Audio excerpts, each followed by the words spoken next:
Alright, ladies and gentlemen, Fab is in the house and welcome back to the channel. Today I'm in the house with the Shirogorov Custom Division Hati Bronze here with me for a review, and we're gonna analyze the look, the sound and the feel of this bad boy.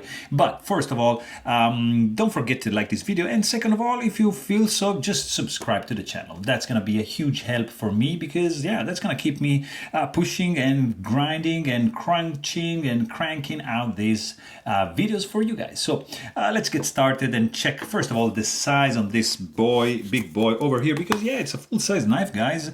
Overall length on this one is going to be almost 9 inches, 8.75-inch long, 3.85-inch long blade with a 5-inch long handle, which that translates all into 22.5 centimeters for the overall length, 10 centimeters for the handle, and 12.5, let's say almost 13 for, and that was for the blade, and this is for the handle. So sometimes I get confused. Yeah, this is a Shirogorov Custom Division titanium framelock Hati bronze made in Russia.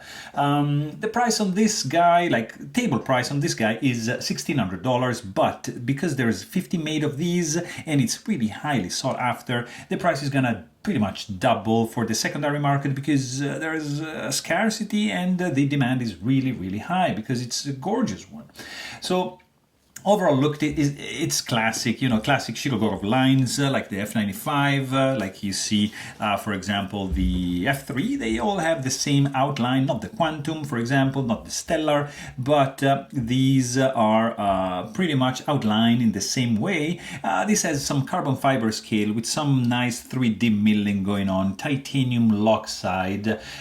You've got a beautiful pivot collar matching with the pocket clip and with the back spacer geared nicely right there. You've got some crazy skeletonization going on the lock side. Nothing is going on the show side because it's just carbon fiber. You have some nice chamfering going on all the way around the perimeter. You have some nice milling lines right over here. 3D milled scales are just gorgeous. On the back, you can just stop for a second and appreciate the fine milling going on. It's just outstanding. Really cool. Of course, you've got this finger groove, which is super sinuous, really accommodating two fingers like in a fantastic way, and leaving enough room for the disengagement of the lock bar, which is fantastic.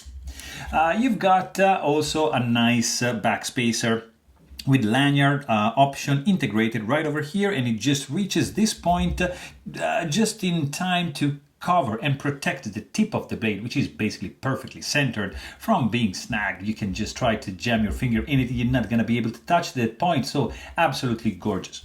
And then you've got pretty simple construction. Here you have a non-spinning pivot. It's keyed in with a ball bearing underneath this screw on the show side, and this is a faux screw. You have to disassemble, taking down this knife from this screw over here on the lock side, and also over here, and they are both pretty much flush with the handle, not protruding, and very well made. You've got, of course, a stainless steel lock face insert screwed in from the outside, integrated over travel lock bar stabilizer right over here, integrated in the lock face insert. You have an internal cut lock bar relief over there, and it's keeping this lock side pretty clean, just with this little milled area right there. And then you've got a nice tip-up carry only pocket clip, nicely anodized. It's looking pretty good. Hidden hardware for the clip. It's not reversible. It's tip-up carry only. And then you just deploy this blade, and then you meet the fuller, and it's a gorgeous one. This blade shape is unique. It's fantastic. You have this fuller which has layers of chamfering, and it's just fantastic, and it's functional. It's not just like an aesthetic thing. And then jimping going on over here, nicely chamfered around, and then the chamfering stops and there's nothing going on up to the tip. And then of course you have this flat here, and maybe 50-60% belly, straight edge up to the sharpening choil, flat grind, stone washed, primary bevel. You've got a satin flats, custom division logo, S90V logo here in the back. So it's a pretty clean looking blade. I don't mind that custom division logo here. You got the bear up there, and that's all about the billboarding going on here. You have some writing on the inside, that's the marking for the custom division, and right up here you have the marking for the single row roller bearings going on.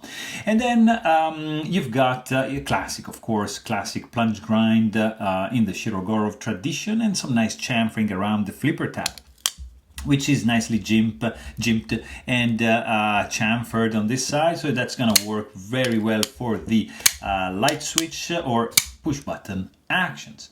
You've got a nice sound, except for the lock stick. Deployment sound is just fantastic. Closing sound, really classy. Beautiful. That's a deep clack. And clink. And clack. And clink. And clack. And clink. The only thing, yeah, there is some lock stick. It happens to the best because, it happens even to a $3,000 knife, secondary market, 16 on the table. So it can happen. So it's probably going away with usage, but you can see that is sticking a little bit, and it's for me it's a big deal, so it's probably gonna go. But for some people it's not. I mean, it's not like a lock stick, like you have to push it. It's just like a sound lock stick. It's like the Shiro stick. So it's a lock stick. The weight on this guy is gonna be 4.66 ounces. So pretty good because of this carbon fiber scales. And as I said, there's zero hot spots going on. It's a perfect grip, no sharp edges. The lock bar is super easy to release. The jimping on the back of the blade is one of the best on the custom division lineup. You can actually do nicely a reverse grip because the handle is sticking out, and it's gonna allow you to have a pretty nice and secure grip, super balanced. It feels absolutely solid, no flexing. The texture over here is going to reduce the slipperiness, and it's going to increase the grippiness on the handle. Fit and finish is just stellar. It's fantastic. No gaps, zero misalignment, everything is flush. The only thing is the lock stick, which is annoying me.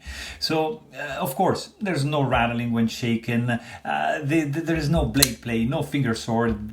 There is lock stick. That's the only thing that is bugging me about this one, and everything else is just fantastic. The action could be maybe a little bit better because this guy is running on single row roller bearings because it's a custom division. So that you see, just drop shot when you disengage the lock bar, but you have to wiggle it to close. So probably even this is a matter of playing with it for a little bit more in order to get the lock stick gone and have the action improve. So I don't know, that might be, that might not be, but the smoothness is there. It's not on par with the other custom division that I have. Like, for example, I don't know, this is the Shirogorov F95 Antique, and this is the action. It's another thing, so it's different. This is brand new. It was, you see, this needs a little bit of a wiggle. It's not a big deal, but still, I'm spoiled. Yeah, I know. So, I mean, this is a very, very cool knife indeed. Great looking knife, fantastic technique behind that. I mean, the fuller is great. The carbon fiber is fantastic. Backspace, everything is good. Except for that lock stick, because yeah, I can't oversee that. But beside that, that is a gorgeous knife. I'm sure the other 49 that are available are perfect. So if you wanna check one of those, probably you're gonna have more luck. But if it has some lock stick and the action needs to break in, yeah, maybe just spend some time playing with it, and you're gonna be a happy camper. So there you have it. Hope you guys enjoyed this video. Thanks for watching, and stay tuned.